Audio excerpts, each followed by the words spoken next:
In early 2021, Yoshiro Mori, president of the Tokyo Olympic Organizing Committee, was asked about why there were so few women on the committee. His response, his formal, on-the-record response to committee members and to reporters was, and I quote, "Board of directors meetings with many women take a lot of time. When you increase the number of female executive members, if their speaking time isn't restricted to a certain extent, they have difficulty finishing, which is annoying." My response to Maury's 38 words is just 3 words. Do the research. And that is exactly what we're going to do here. Let's do this. Let's talk about talk. Greetings and welcome to Talk About Talk, episode number 141, Gender Differences in Communication. In this episode, you're going to learn about the stereotypes we have about how men communicate and about how women communicate. And of course, I'm going to take you through what the research says. Was Yoshiro Mori right? Do women talk too much? Well, let's just say that he ended up apologizing a few times before he finally resigned. Yay! First though, let me introduce myself. In case we haven't met, my name is Dr. Andrea Wojnicki, and I'm your executive communication coach. Please, just call me Andrea.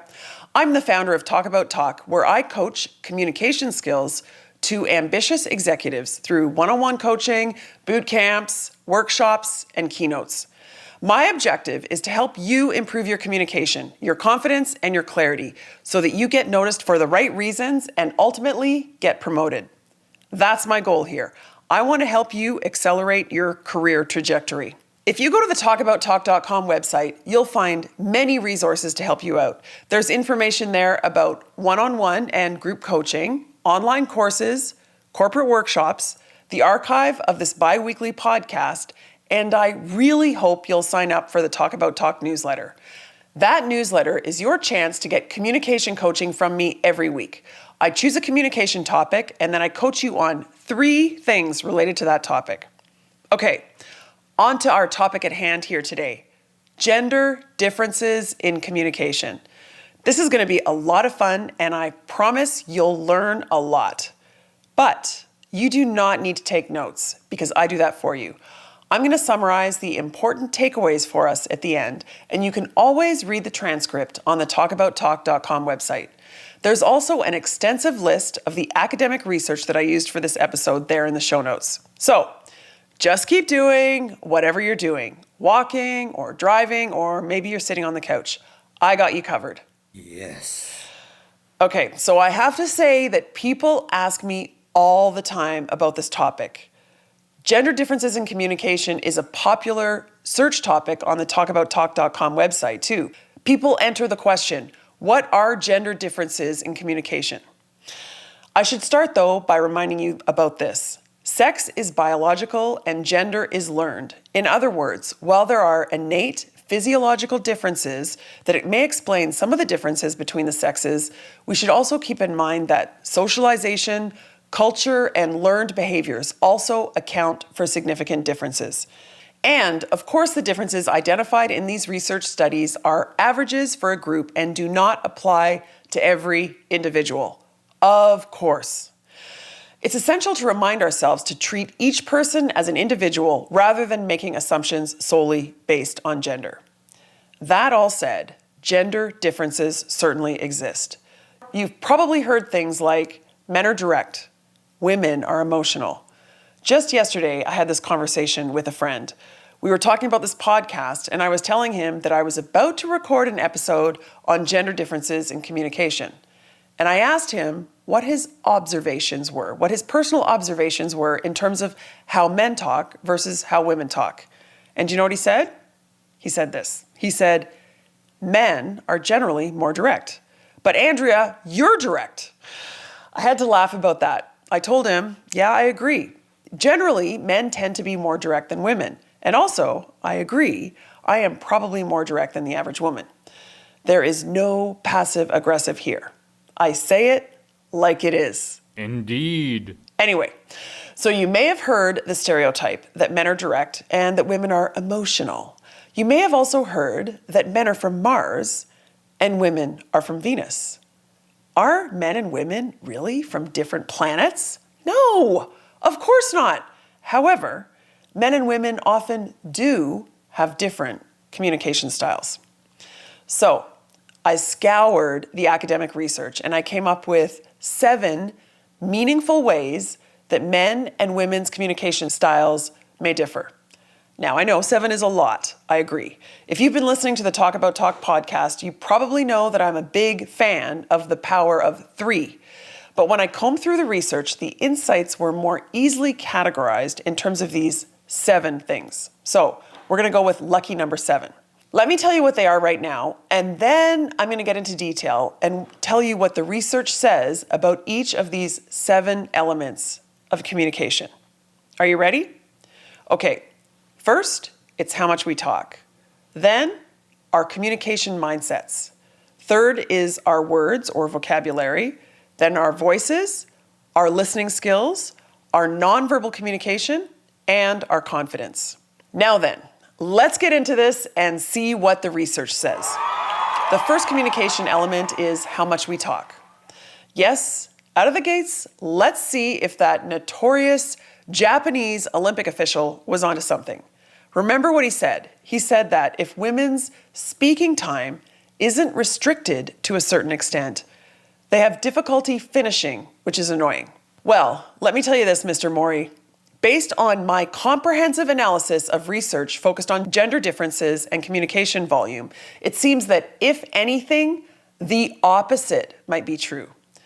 While there is a common perception that women and girls talk more, be it in the classroom or in business and professional settings, this perception is incorrect. You can imagine how this research was done, right? They would count the words or they would measure the time that women took to talk versus men talking in various contexts. It's pretty simple research to conduct, actually, but it's important research so that we can dispel the incorrect messages like what Mr. Mori is pontificating. By the way, all of the research papers that I reference for this episode are included in the show notes. You can find the show notes in your podcast app or on the Talk About Talk website. Before we move on to the second communication element, I just want to add one more point about the research on how much we talk. I found a paper called Physician Gender Effects in Medical Communication, a meta-analytic review. This paper concludes that female doctors spend on average 2 minutes longer talking to their patients. So in other words, your female physician may talk more, but only because she's spending more time with you than a male physician would. Open wide and say, ah.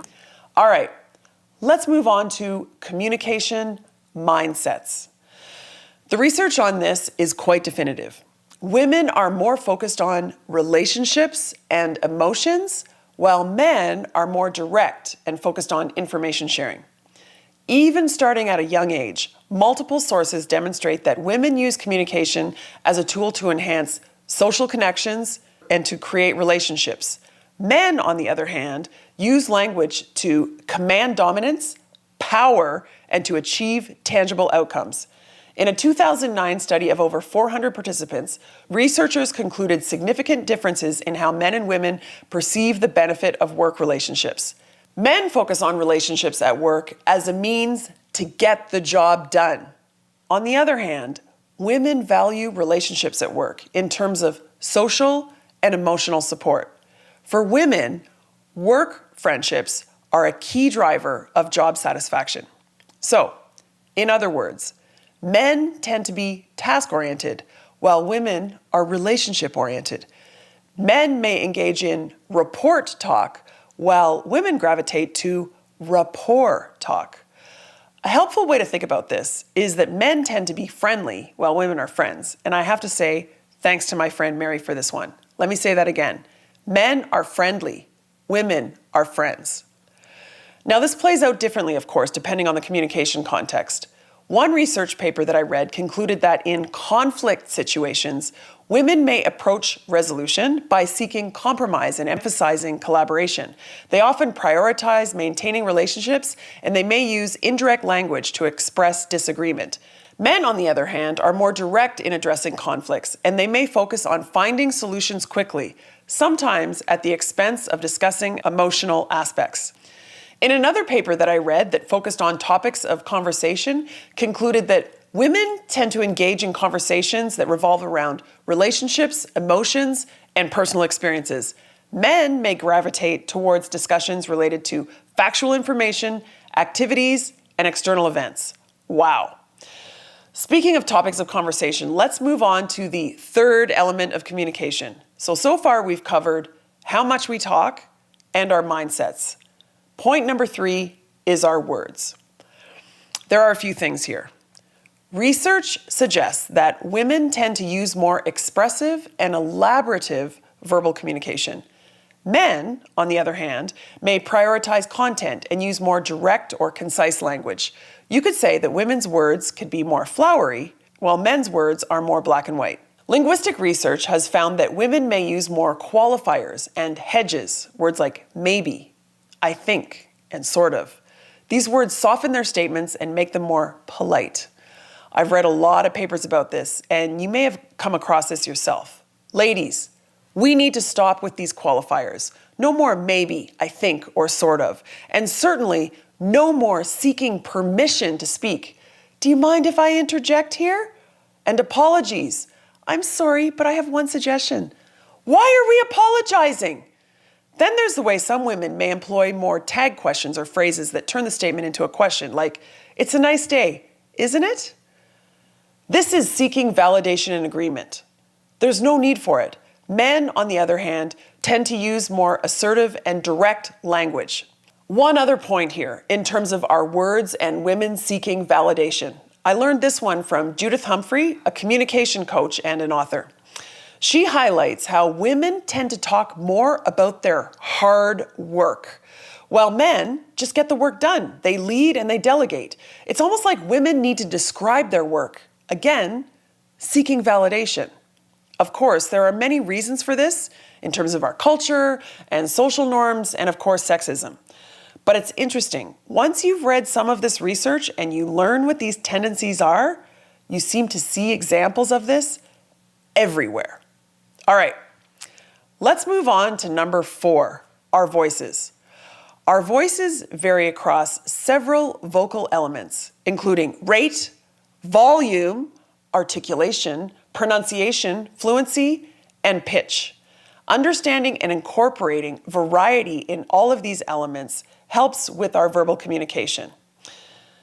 In other words, if you can speak fast and slow, loudly and softly, it'll end up being more engaging. And this goes for both men and for women.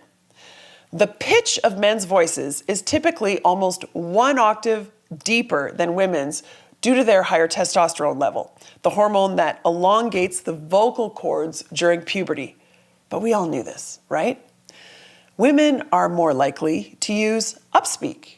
This is when you make a statement, but with an inflection at the end, so it comes across as a question. I've noticed upspeak with plenty of women I've noticed over the years. Once they learn about upspeak and hear themselves, it's relatively easy to fix. They do not want to appear as if they're implicitly seeking validation. Back to the pitch of our voices, though. There's plenty of research that highlights the benefits of men's deep voices. Not surprisingly, women find men with deeper voices more attractive than those with higher pitched voices. According to one academic study, male CEOs with deeper voices are more successful than their higher pitched peers across several measures. They tend to manage larger companies, they make $187,000 a year more, and they last in their jobs an average of 5 years longer. A 2015 study concluded that the US presidential candidate with the deeper voice won in every single election since Calvin Coolidge. And you may have heard that Prime Minister Margaret Thatcher took voice lessons to deepen her voice prior to an election. And guess what? She then won. All right, we're rounding the corner here. We've covered how much we talk, we've covered communication mindsets, we've covered our words, we've covered our voices. Now it's listening. Here's the thing. The anatomy of our ears is identical, yet somehow our listening is not. In other words, it's not our hearing that's different, but rather it's how we listen. It's what engages us. The signals that men focus on might be different from the signals that women focus on. Research reveals that women may tend to use more verbal cues like facial expressions, gestures, and body language to convey meaning, while men may rely on more verbal cues. This sounds similar to what I was just saying in terms of mindsets. Men are direct. Women, on the other hand, may consider nuance.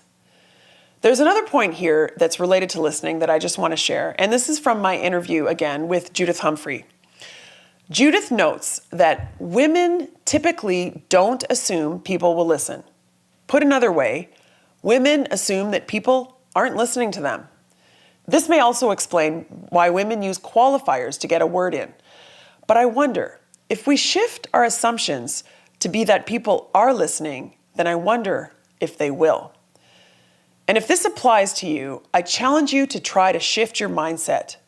People are listening. Got it?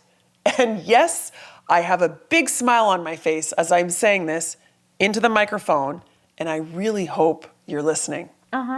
One more thing related to listening, and it's about interrupting. I did a whole episode on interrupting recently. This is a fascinating topic that's obviously related to listening. It's episode number 128. I encourage you to listen. I shared lots of research in that episode, much of which was conducted by Professor Sally Farley at the University of Baltimore. So if you're encouraged, please check that out. But let me share with you now 3 of the most relevant and important things from that episode. Number 1, men interrupt more than women. Got it? Okay. Number 2, who's allowed to interrupt has a lot to do with who has the relative status. And number 3, this is where it gets good. If someone of higher status interrupts you, let it go. Everyone expects it, and no one will think less of you for letting it go. But if it's a more junior person, or perhaps your competitive peer that's interrupting you, that is when you need to stand your ground. Does that make sense? I have to tell you, this reminds me of the verbal sparring focused on interrupting that we all witnessed in the 2020 vice presidential debate between Kamala Harris and Mike Pence. If you don't mind letting me finish, we can then have a conversation. Do you remember that? Well, that leads me to turn-taking and tracking the ratio. If you've been listening to this Talk About Talk podcast for a while, you've likely heard me encouraging you to track the ratio, as in track the proportion of the conversation when you're talking versus others are talking. And if you're a leader, making space for everyone in the room to speak up. It's about tracking the ratio of airtime, and it's about turn-taking. When I was doing the research for this episode on gender differences in communication, this term, turn-taking, kept coming up in several papers. Generally speaking, the research shows that men tend to interrupt more frequently in conversations, often to assert dominance or take control of the discussion. Women, on the other hand, may prioritize turn-taking and show more awareness of each other's speaking time, contributing to a more cooperative conversation dynamic. In other words, women may be more likely to track the ratio. Interesting, right? But I have to say this. In my experience, coaching senior executives, I have not noticed this. The senior executives that I coach, the men and the women, are all focused on tracking the ratio. But I also recognize that there is a self-selection bias here. I'm coaching folks who are literally investing in their communication skills, so they may be aware of things like tracking the ratio. So anyway, there's a lot going on here in terms of gender differences with listening in particular. I started here by mentioning the research that concluded that when men listen, they are more focused on direct verbal cues, while women tend to rely more on nonverbal cues like facial expressions, gestures, and body language. The sixth of our 7 communication elements that we're focusing on here includes these nonverbal cues, including facial expressions, gestures, and body language. And the upshot with this point is this: men and women act differently. Research shows significant differences between men's and women's nonverbal communication. Not surprising. Generally, men display more power and status-oriented body language, while women display more warm body language. Various research studies show that men's nonverbal communication is more assertive and power-hungry. Men show more dominant behaviors such as side-to-side head shaking and expressions of anger and disgust. And they may be more expansive, as in manspreading. You know, that guy who sits with his legs spread apart, who takes as much space up as he possibly can. On the other hand, you might not be surprised to learn that research indicates women may be expressive, tentative, and polite in conversation. They display more affiliative body movement, such as smiling and open body postures. Not open as in manspreading, open as in vulnerable. Women may also be more likely to touch their face and their hair.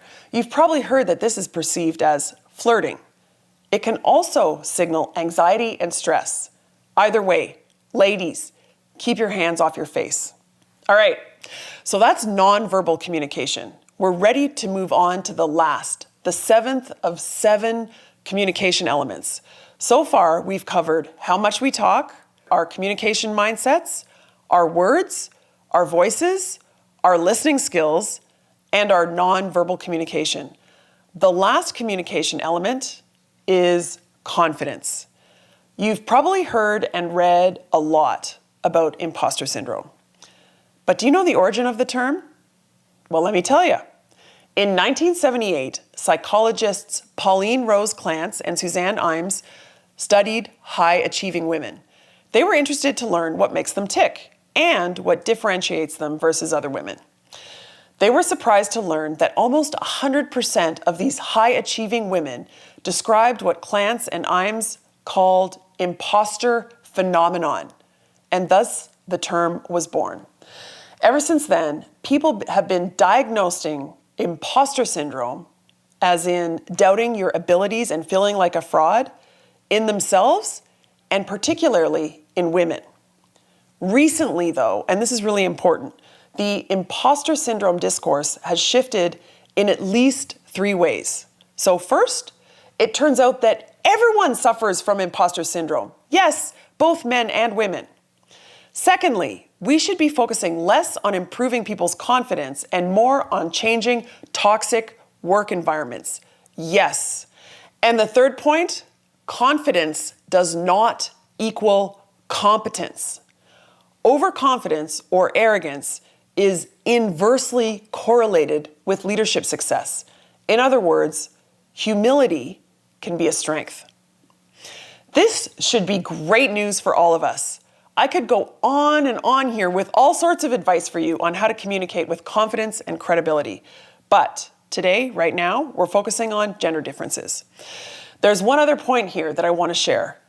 There's another commonly known phenomenon that illustrates the difference between men's and women's confidence that I want to share, and it's with job applications. Apparently, men are more likely to apply for a job or to seek a promotion when they fulfill one of the many job criteria. Women, on the other hand, will wait until they fulfill all of the criteria. Wow. That says a lot, doesn't it? It also might explain a lot in terms of the proportion of women in senior executive positions. All right, we are through the list of 7 ways that women's and men's communication may differ. There's how much we talk. It turns out there is no significant difference. There's our communication mindsets. Remember, women are more focused on relationships and emotions, while men are more direct and focused on tasks and information sharing. Third, our words. Women are more likely to be expressive and to use qualifiers and hedges, while men, again, are more direct. Fourth, our voices. Women are more likely to speak softly and possibly to employ upspeak? Well, men's voices are deeper, and deeper voices are associated with credibility. Our listening skills is number 5. Our ears are the same, and we hear the same things, but we listen differently. We focus on different things.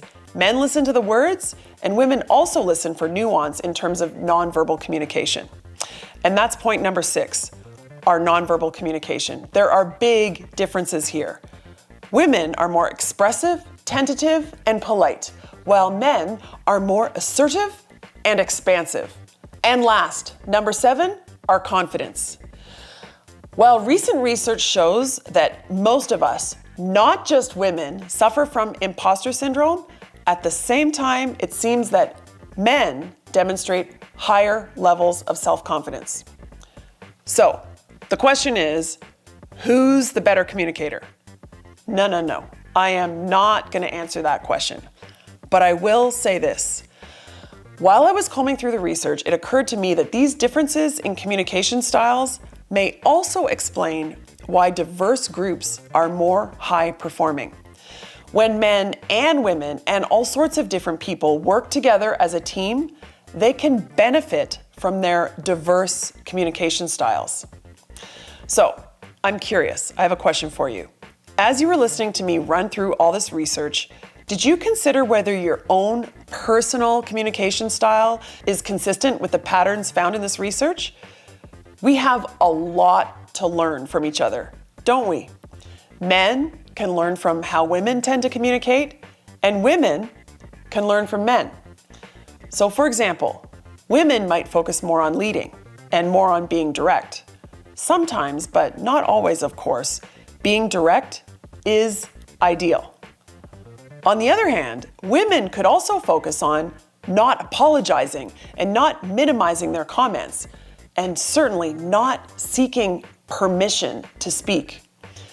And men might focus more on nuance. At this point, it's safe to say we have a much more thorough response for Mr. Yoshiri Mori, the Japanese Olympic official. Let me remind you, Mr. Mori stated that when women's speaking time isn't restricted to a certain extent, they have difficulty finishing, which is annoying. Well, Mr. Mori, let me tell you what the research says. Academic research indicates that women do not talk more, unless, of course, you're referencing your medical doctor. Female doctors do spend more time talking with their patients. Women are also more likely to be tracking that ratio of how much people are talking. They're more focused on taking turns in conversation. Perhaps, Mr. Mori, you might try to do the same. And that is a great place to end this episode. If you ever have any questions or suggestions for me, I love hearing from you. Yes, even you, Mr. Mori. There are multiple ways that you can connect with me. Everything is on the talkabouttalk.com website, so that's probably the best place to start. From there, you can send me a message, you can connect with me on LinkedIn, you can even leave me an audio recording. Like I said, I love to hear from you. So, bring it on. And if you enjoyed this podcast episode, I hope you'll share it with your friends and leave me a review on whatever podcast app you're using, and especially if you're on YouTube. It really makes a difference and I appreciate it. Thank you so much for listening, and talk soon.